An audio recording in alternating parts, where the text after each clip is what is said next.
اعوذ باللہ من الشیطان الرجیم، بسم اللہ الرحمن الرحیم۔ آج ہم حصہ نظم کی دوسرا حصہ پڑھیں گے، یعنی ہم پہلے کر چکے ہیں۔ آج ہم نعت پڑھیں گے۔ نعت جو آپ کی نصاب میں شامل ہے امیر مینائی کی لکھی ہوئی ہے۔ امیر مینائی 1828 کو پیدا ہوئے۔ امیر مینائی امیر احمد ان کا نام تھا، امیر احمد کے نام سے مشہور تھے اور امیر ان کا تخلص تھا۔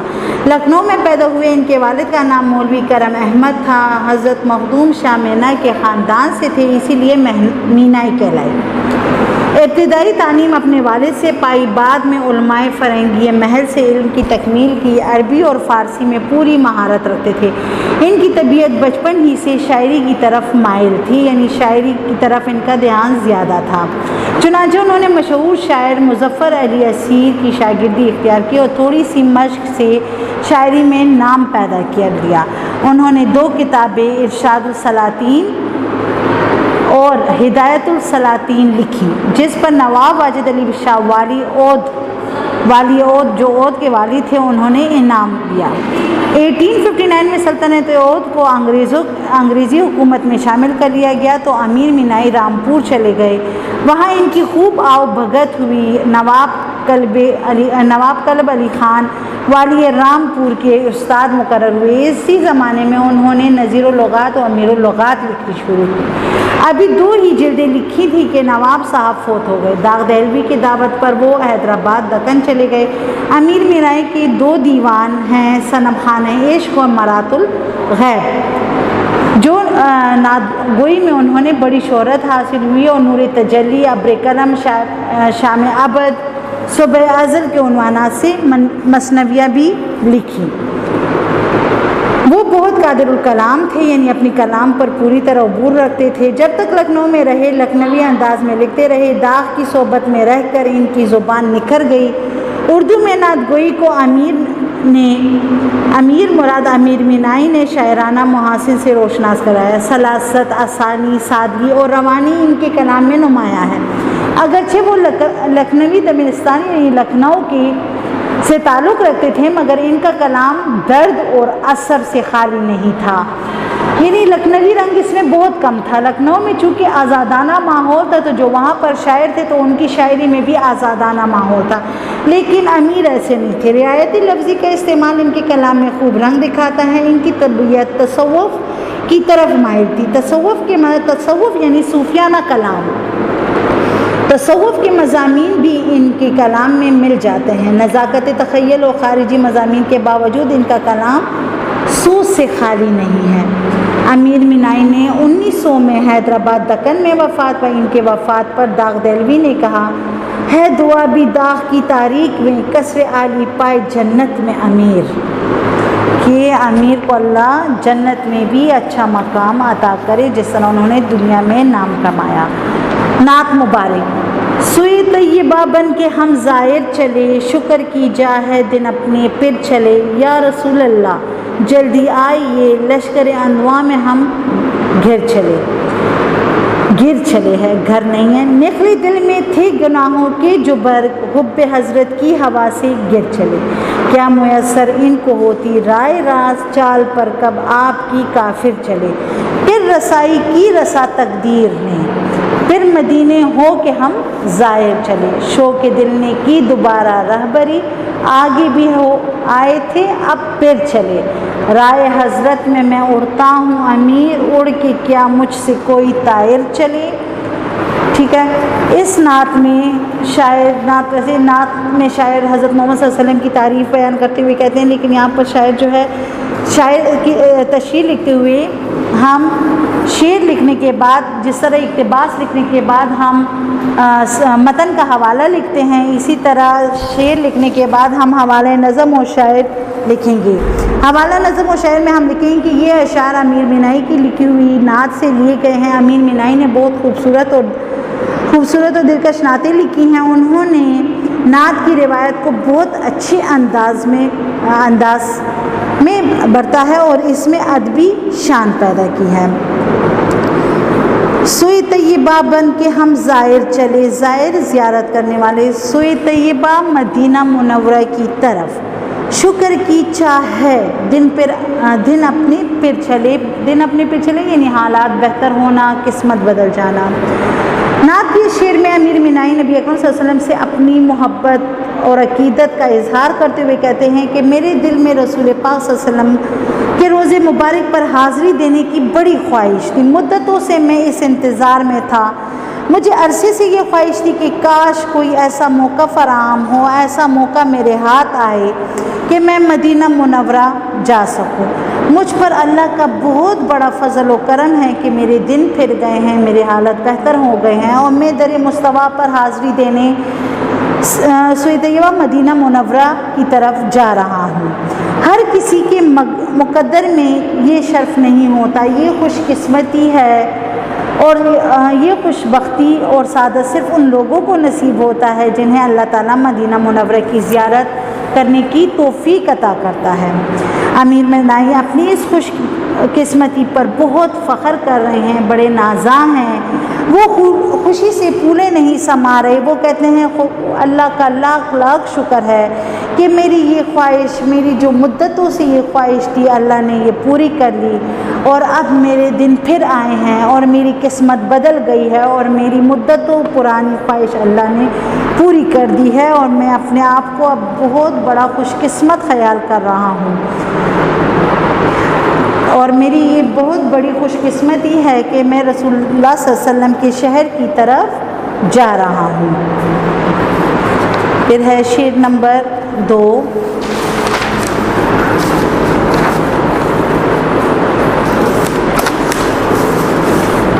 شعر نمبر 2 ہے، یا رسول اللہ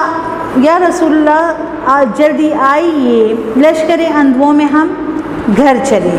ٹھیک ہے، شعر نمبر 2، یا رسول اللہ جلدی آئیے لشکر اندووں میں ہم گھر چلے۔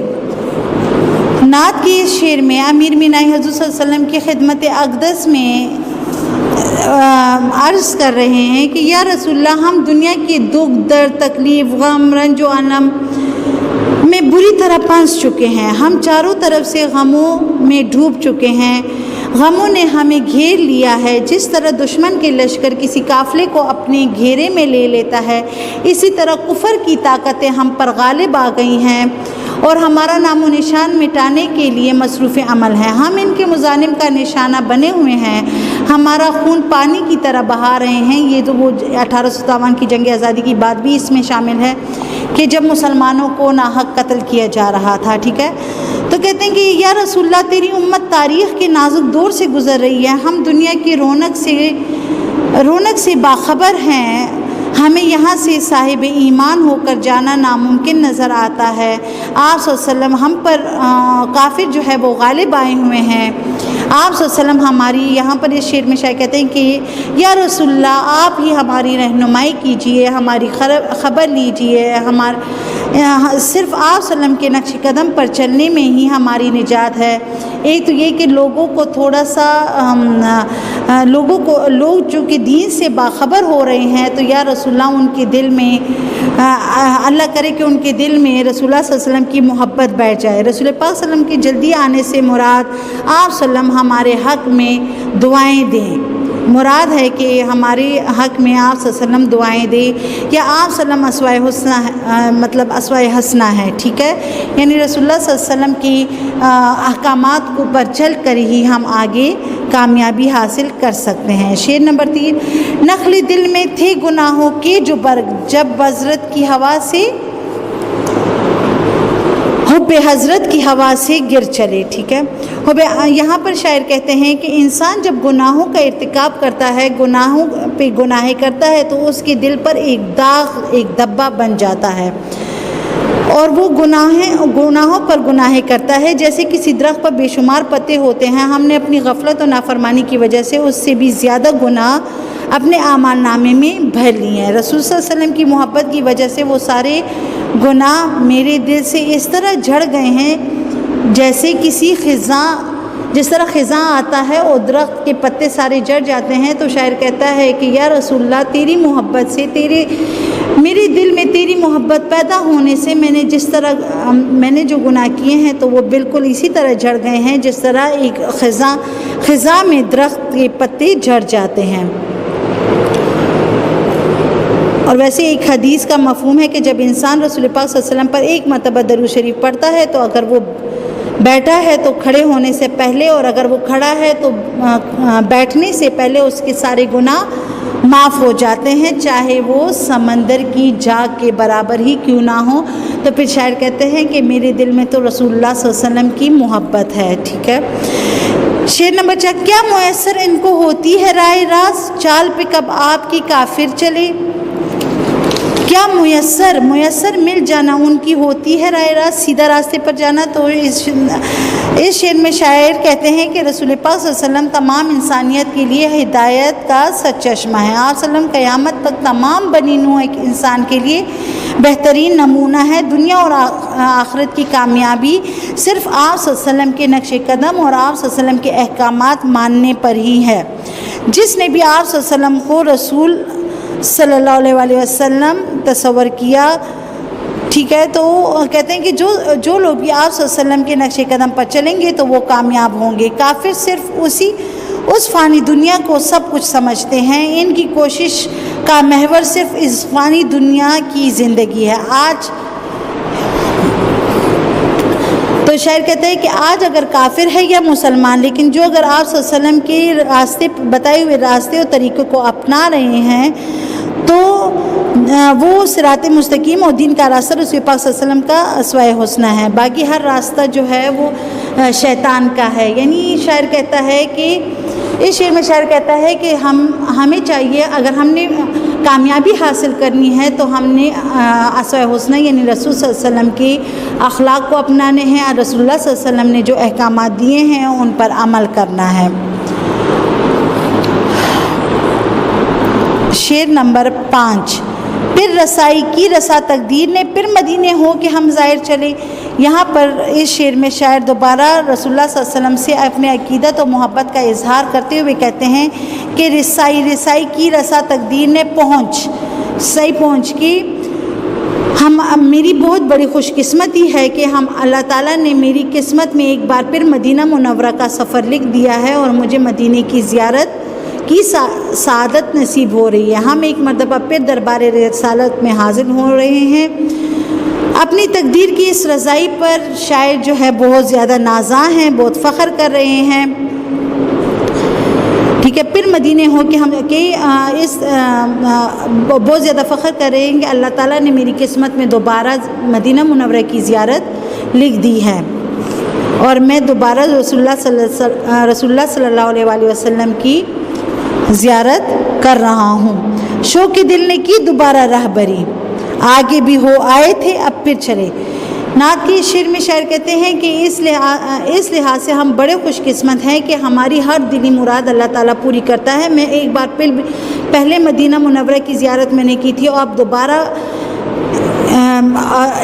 جو میرے دل میں عشق رسول صلی اللہ علیہ وسلم کی جو آتش ہے وہ بڑک اٹھی ہے، اور مجھے اللہ تعالیٰ نے یہ شرف دوبارہ نصیب کر دیا ہے کہ میں دوبارہ مدینہ منورہ کی زیارت کرنے جا رہا ہوں۔ آگے بھی ہو آئے تھے اب پھر چلے، میں پہلے بھی آیا تھا اور اب دوبارہ مدینہ منورہ کی زیارت اللہ نے میری نصیب میں لکھ دی ہے اور میں دوبارہ آ رہا ہوں، اور وہ بڑے فخر کر رہے ہیں۔ رائے حضرت میں میں اڑتا ہوں امیر، اڑ کے کیا مجھ سے کوئی طائر چلے، طائر پرندہ۔ اس شعر میں شاعر کہتے ہیں کہ میں ایک بار پھر مدینہ منورہ کی طرف جا رہا ہوں اور میرا دل اتنا زیادہ خوش ہے، اور یعنی میرا دل، میں ہواؤں میں اڑے جا رہا ہوں اور میں اتنی تیز رفتاری سے جا رہا ہوں، میرا دل اتنا زیادہ خوش ہے کہ وہ تصور کی کر رہا ہے کہ مجھ سے جو پرندہ ہے وہ بھی میں نے اسے بھی پیچھے چھوڑ دیا ہے، میں اس سے بھی زیادہ تیز جا رہا ہوں۔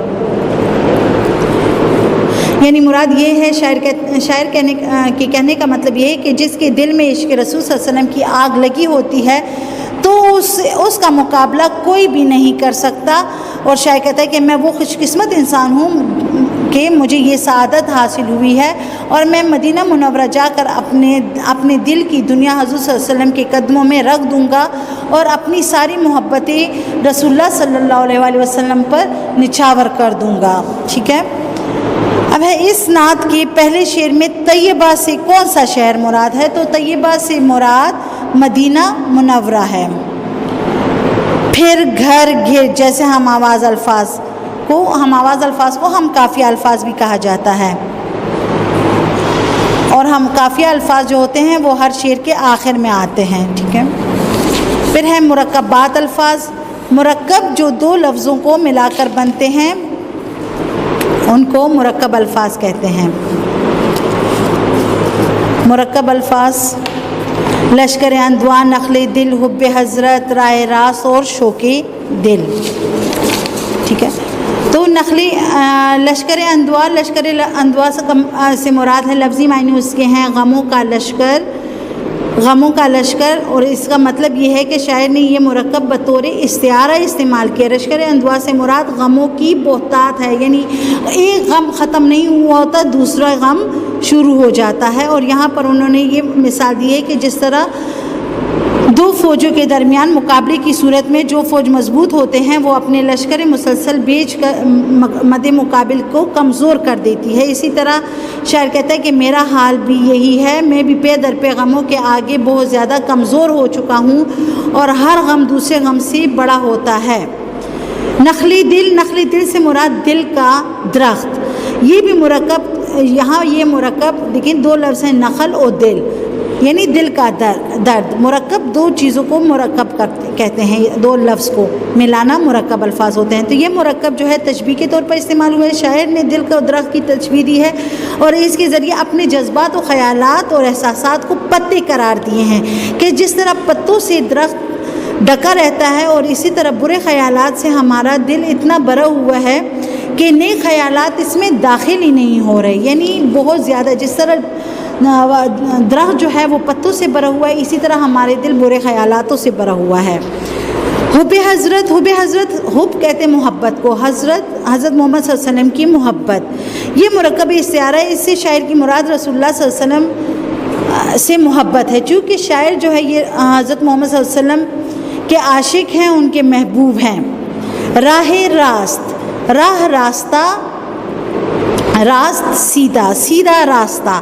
یہ مرکب بھی استعارے کے طور پہ استعمال ہوا ہے. راہ راست سے مراد دین اسلام ہے، یعنی دین اسلام یا صراط مستقیم، سیدھا راستہ. شوق دل کی خواہش، شوق دل سے مراد شاعر کی دلی خواہش، اور شاعر کی دلی خواہش یہی ہے کہ وہ مدینہ منورہ جائے اور وہاں کی زیارت کرے، اور حضور صلی اللہ علیہ وآلہ وسلم کی عقیدت اور محبت کی وجہ سے شاعر کی یہ دلی خواہش روز بروز بڑھتی جا رہی ہے. دن پھر جانا سے شاعر کی کیا مراد ہے؟ دن پھر جانا ایک محاورہ ہے جس کے معنی ہیں خوشی کے دنوں کا آنا، یا قسمت بدل جانا، یا حالت بہتر ہونا. یہاں اس سے شاعر کی مراد یہ ہے کہ وہ پہلے بھی مدینہ منورہ آئے تھے اور ان کے دوبارہ دن پھر گئے ہیں، یعنی دوبارہ ان کی قسمت بدل گئی ہے اور اللہ نے دوبارہ ان کو مدینہ منورہ کی زیارت نصیب کر لی ہے. ٹھیک ہے. یہ نعت کی تشریح تھی، مجھے یقین ہے آپ کو سمجھ آئی ہوگی. ٹھیک ہے، شکریہ.